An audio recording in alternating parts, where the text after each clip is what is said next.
और उसको कम से कम 5 से 7 साल की सज़ा जरूर होगी।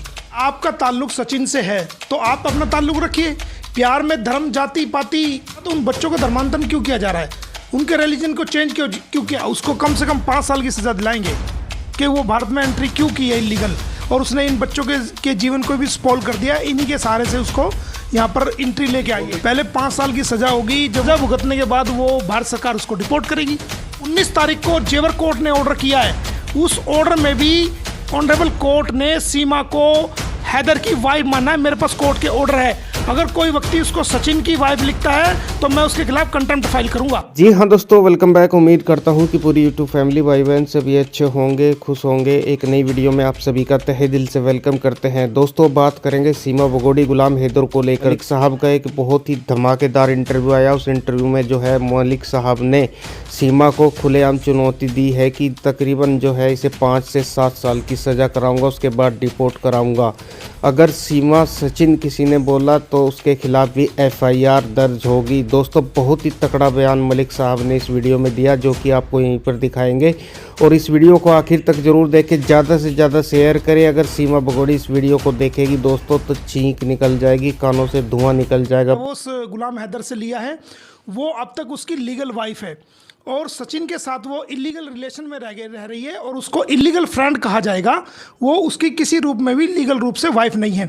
जमानत के अंदर भी आप देखेंगे सीमा हैदर ने जो ऑनरेबल कोर्ट से जमानत ली है, उसके अंदर अपने आप को गुलाम हैदर की वाइफ। यहाँ सीमा तलाक लेना चाहती है गुलाम हैदर से, गुलाम हैदर नहीं देना चाहते, तो इसमें सीमा की कहाँ पर कमी? सीमा ने आज तक कोई भी तलाक की पिटीशन पाकिस्तान में फाइल नहीं की है। अगर वो तलाक लेना चाहती तो उसको जानबूझ के वो भारत में आई है तो पहले उसको तलाक फाइल करना चाहिए था वहाँ पर कोई, या अगर तलाक नहीं मिली थी तो कम से कम तलाक की पिटीशन तो फाइल करती।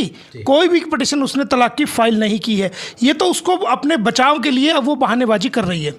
तो अभी आप सीमा के बारे में बोल रहे थे इतने साल की उनको सज़ा दिलवाऊंगा, तो किस प्रकार का आप लीगली एक्शन लेना चाहते हैं आगे? देखिए उसने इलीगल एंट्री जो करी है, जो सेक्शन 14 इंडियन फॉरेनर्स एक्ट 1946 के अकॉर्डिंग जो है ना वो अपराध है और उसके खिलाफ FIR भी दर्ज हुई है।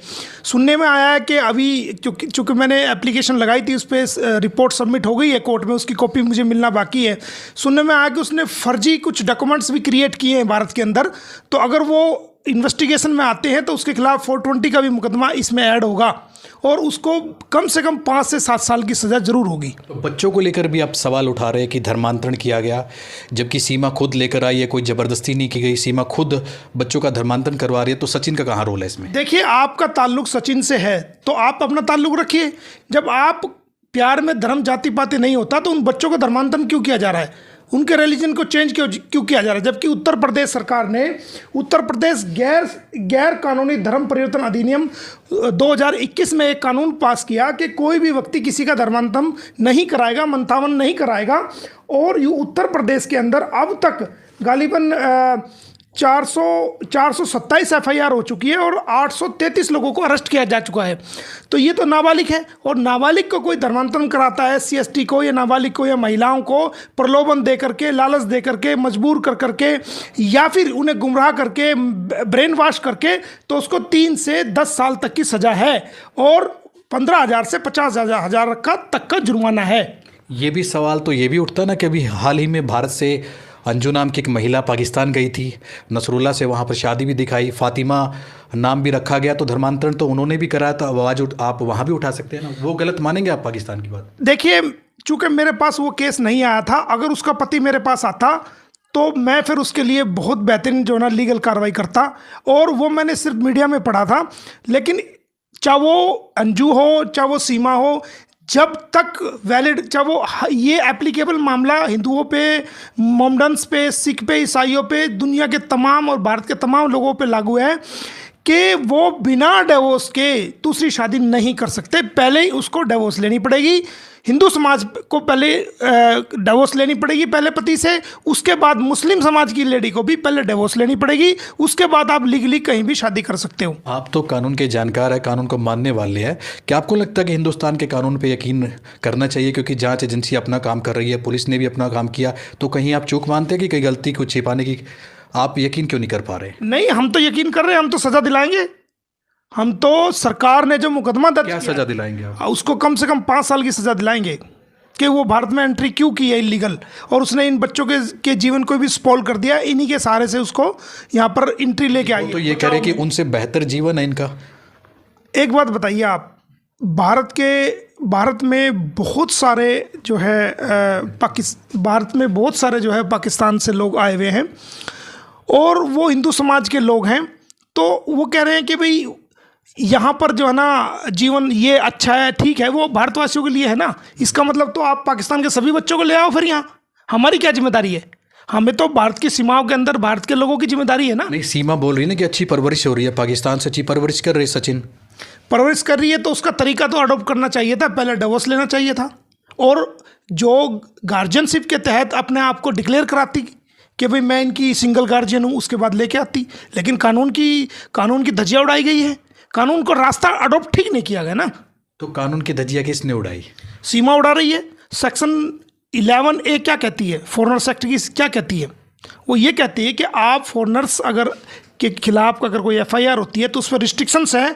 वो कोई रील नहीं बना सकता, वो फिल्म नहीं बना सकता, वो सोशल मीडिया पे पोस्ट नहीं कर सकता, जनरल पब्लिक पे पोस्ट नहीं कर सकता, टेलीविजन पे नहीं दे सकता। उसके बावजूद वायलेशन किया जा रहा है। सेक्शन 11A में आप देखिए, इंडियन फॉरेन एक्ट 1946 में क्या कहती है। तो ये तो वायलेशन ही तो हो रहा है। कौन करा रहा है वायलेशन? आप जब संपर्क में आए उनके वकीलों से या पाकिस्तान में, तो उनकी क्या कुछ मांग है? गुलाम हैदर की सीमा की वापसी भी चाहते हैं या सिर्फ बच्चों की कस्टडी? देखिए, सीमा की वापसी तो बाद की बात है ना। पहले तो 5 साल की सज़ा होगी उसको, उसके खिलाफ FIR दर्ज है। पहले 5 साल की सज़ा होगी, जब वो 5 साल पूरा कर लेगी तो फिर ये फॉरेन पॉलिसीज़ में है कि जो व्यक्ति कोई अपराध करता है और उसको न्यायालय द्वारा कोई सज़ा दी जाती है, उसके बाद सज़ा भुगतने के बाद वो भारत सरकार उसको डिपोर्ट करेगी। आप तो हरियाणा सरकार और यूपी सरकार पर भी सवाल उठा रहे थे कि धर्मांतरण के कानून भी बनाए गए, इनको फॉलो नहीं कर रही है। हरियाणा से गिरफ्तार किए गए, वो भी आपकी कानूनी सहायता नहीं की पुलिस ने, उसमें भी आपने। हरियाणा सरकार पर कोई सवाल नहीं, उत्तर प्रदेश सरकार पर कोई सवाल नहीं। ये सवाल उन इन्वेस्टिगेशन ऑफिसर के ऊपर है जिसने कमियां की हैं, जिसने लापरवाही बरती है। हरियाणा सरकार ने तो इस मामले में कोई इंटरफेयर किया नहीं, ना उत्तर प्रदेश सरकार ने किया। इसके अंदर इन्वेस्टिगेशन ऑफिसर जो है उसने जो कमियां की हैं, लीगल कमियां, एक वकील होने के नाते जो उसने कमियां की हैं उनको मैंने उजागर किया है। क्यों डिले किया जा रहा है? इन्वेस्टिगेशन के अंदर अब तक जांच पूरी नहीं की, चार्जशीट फाइल नहीं की। 173 की सब सेक्शन 2 CRPC के तहत चार्जशीट फाइल होती है, वो अब तक फाइल नहीं की गई। 7 महीने 20 दिन से भी ज़्यादा का वक्त हो गया है। उसको 3 तारीख 7वां महीना 2023 में उसको अरेस्ट किया गया। तो आज कहाँ है जांच? क्यों नहीं किया गया? जब उन बच्चों को रिकवरी किया गया फरीदाबाद के बल्लभगढ़ सेक्टर 59 एरिया से, उसको जो रिकवरी किया गया, उनको रिकवरी किया गया, सीमा को अरेस्ट किया गया 3 तारीख 7वां महीना 2023 में, जबकि FIR जो है रबूपुरा थाने में दर्ज की गई 4 तारीख को। लेकिन जुडिक्शन जो बनती है वो बल्लभगढ़ और फरीदाबाद की बनती है जी। अगर पहले से FIR दर्ज थी तो बाद में कहीं से भी अरेस्ट हो सकते हैं, लेकिन अरेस्ट करने के बाद अगर FIR आप करते हो तो जुडिक्शन वहीं की बनेगी जहां से आपने उसको अरेस्ट किया है। तो ये बल्लभगढ़ के जुडिक्शन बनती है कानूनी रूप से। और उन बच्चों को सीमा से रिकवरी किया गया।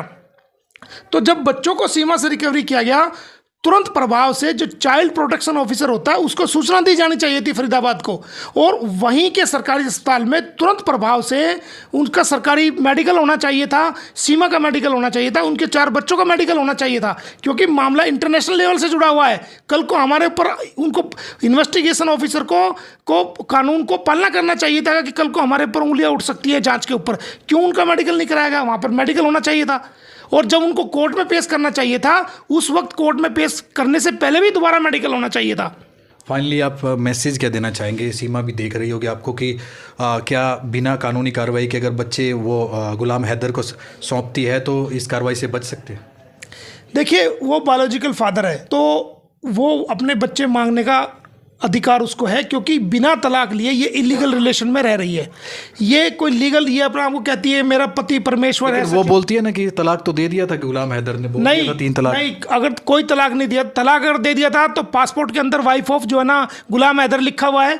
जमानत 7/7/2023 को जो ऑर्डर हुआ उसके अंदर जो जमानत याचिका फाइल की सीमा ने, उसके अंदर अपना आपको गुलाम हैदर की बीवी दिखाया क्यों नहीं दिखाया उसमें तलाकशुदा? उसके अंदर कोई लिखी है एप्लीकेशन? कोई प्रूफ नहीं है। एक मैरिज सर्टिफिकेट उससे रिकवरी हुआ, उसके अंदर उसके पति का नाम गुलाम हैदर लिखा हुआ है, पासपोर्ट के अंदर लिखा हुआ है। जब तलाक हो जाती है तो पासपोर्ट के अंदर पति का नाम कटवा करके फादर का नाम आता है। सीमा तो बोलती है 4-5 साल से ताल्लुक ही नहीं था, कई सालों से गुलाम बात नहीं करते थे, दूसरी कंट्री में थे, कोई रिश्ता नहीं था, तलाक भी दे चुके थे। तो आपकी बात हुई तो वहाँ पर क्या? ये सब झूठ फैला रही है। वो कह रही है 4-5 साल से अगर ताल्लुक नहीं था तो उसकी पहली बेटी 3 साल की है। आप खुद ही समझदार हैं। पहली बेटी जो है 3 साल की, दूसरा बच्चा 4 साल का, तीसरा बच्चा 5 साल का और चौथा बच्चा 6 साल का। और बहुत सारे सबूत हैं मेरे पास, मैंने मंगाए हैं कि जो गुलाम हैदर इसको हर महीने जो है पैसे भेजता था, उसका रिकॉर्ड है पूरा। तो फाइनली तैयारी क्या अब आपकी आगे? तैयारी ये है कि इसको सजा कराएंगे 5 साल की। इसने भारत की सीमा में जो एंट्री करी है गलत तरीके से। सीमा अमीना कह लीजिए, उसके साथ साथ काफी बड़े बड़े वकील भी खड़े। नहीं, कोई भी चैनल को मैं आपके चैनल के माध्यम से ये कह रहा हूं कि कोई भी चैनल, ये मेरी पोलाइट रिक्वेस्ट है, हम्बल लीगल रिक्वेस्ट है, ये कोई धमकी नहीं है, ये polite humble, it's my polite humble request to the all media channels, print media along with the electronic media, कि सीमा को कोई भी मेरी ये आवाज़, मेरी ये बात सुनने के बाद सीमा को कोई भी सचिन की वाइफ नहीं लिखेगा और ना ही किसी बाइट में डिनोट करेगा। लेकिन वो सोशल मीडिया हर जगह पर सीमा ये, सीमा वो, सीमा ये, नहीं, वो गलत है। और जो 19 तारीख को जेवर कोर्ट ने ऑर्डर किया है, उस ऑर्डर में भी ऑनरेबल कोर्ट ने सीमा को हैदर की वाइफ माना है। मेरे पास कोर्ट के ऑर्डर है। अगर कोई व्यक्ति उसको सचिन की वाइफ लिखता है तो मैं उसके खिलाफ कंटेम्प्ट फाइल करूंगा। वो इलीगल फ्रेंड है, उसका इलीगल रिलेशन है उसके साथ।